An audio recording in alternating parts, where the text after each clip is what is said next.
अब देखिए यहाँ पर क्या है, डाटा में हम लोग पढ़े हैं डाटा वैलिडेशन, यही ना पढ़े हैं। डाटा वैलिडेशन में अभी तक पढ़ाए हैं एनी वैल्यू नहीं, होल नंबर, डेसिमल लिस्ट। अब यहाँ पर डेट का लिमिटेशन लगाना है। जैसे हमारे पास एक ऐसे एरिया दे दिया गया,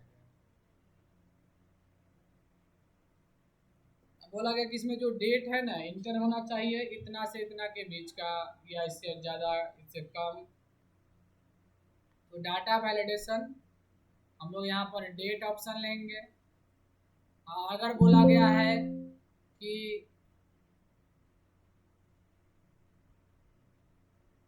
ग्रेटर देन इक्वल टू,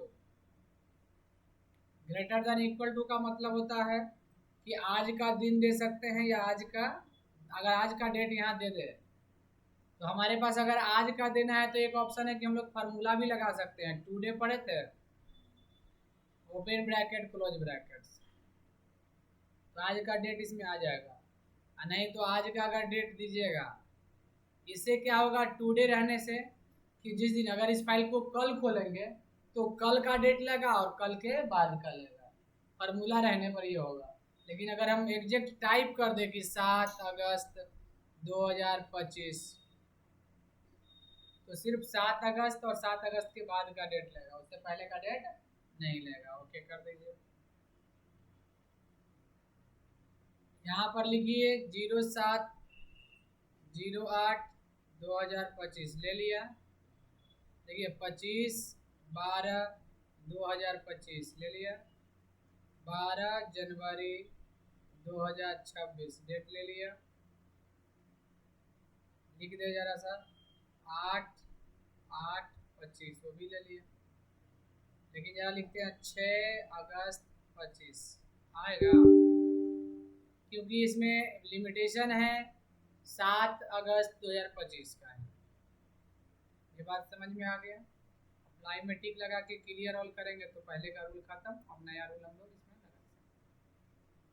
अब हम लोग लगा सकते हैं यहाँ पर टाइम। टाइम का मतलब होता है समय, और हम किसी को टाइम दिए कि इतना से इतना के बीच में आना है तो बिटवीन ले लिए और लिख दिए 10:00 स्पेस देके AM, सुबह से 5:00 स्पेस PM, यानी 10 से 5 के बीच में आना है। अब ओके कर दिया। उन्होंने कहा कि हम 12:25 पे आए थे दोपहर में, ठीक है, अच्छी बात, आपको आपका डेट टाइम एक्सेप्टेड है। लेकिन अगर टाइम ये दिया जाए कि वो 5:10 पे आया है, वो भी शाम में, तो क्या वो एक्सेप्टेड है? नहीं। 10 बजे से पहले का भी टाइम एक्सेप्टेड नहीं होगा। 9:59।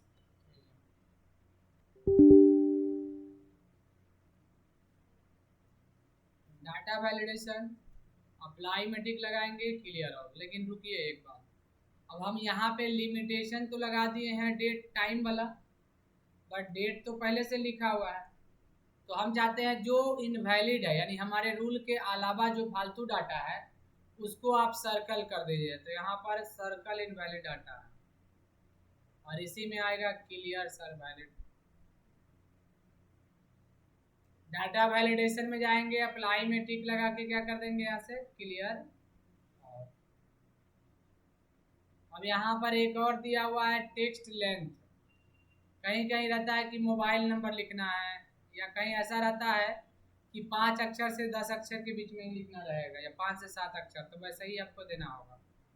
तो डाटा वैलिडेशन में अगर बिटवीन दिए, टेक्स्ट लेंथ का मतलब टेक्स्ट का डिजिट कितना रहेगा, और बिटवीन दे दिए, लिख दिए 5 से 7, 5 और मैक्सिमम 8, तो इसमें हम लोग 5 डिजिट से लेकर, जैसे 4 डिजिट का दे रहा है, नहीं ले रहा, नहीं लगा था, चाहे वो टेक्स्ट में भले ही क्यों ना हो, लेकिन वही 5 अक्षर का अगर आप लिखिएगा डाटा तो ले लेगा। और 8 अक्षर से ज़्यादा भी नहीं होना चाहिए। लेकिन 9 अक्षर लिए, नहीं लिया, नहीं लिया, लेकिन उसी में से एक हटा दिए, 8 अक्षर ले लिया। तो इसी को कहते हैं डाटा वैलिडेशन। इसमें लिमिट है, अप्लाई में टिक लगा के क्लियर ऑल। हम यहाँ पर लगा दिए टेक्स्ट लेंथ थी ये इक्वल टू, अगर इक्वल टू दे दिए 10 अंक तो इसमें सिर्फ 10 अंक लिखा आएगा। देखिए नंबर, जैसे मोबाइल नंबर लिखना हो तो उसमें लगा सकते हैं ऐसा कि कोई गलत नंबर देगा तो उसका एक्सेप्ट ही नहीं होगा, कम भी देगा तो एक्सेप्ट नहीं होगा और ज़्यादा भी देगा तो एक्सेप्ट। ये था डाटा वैलिडेशन, इसको कर लीजिए।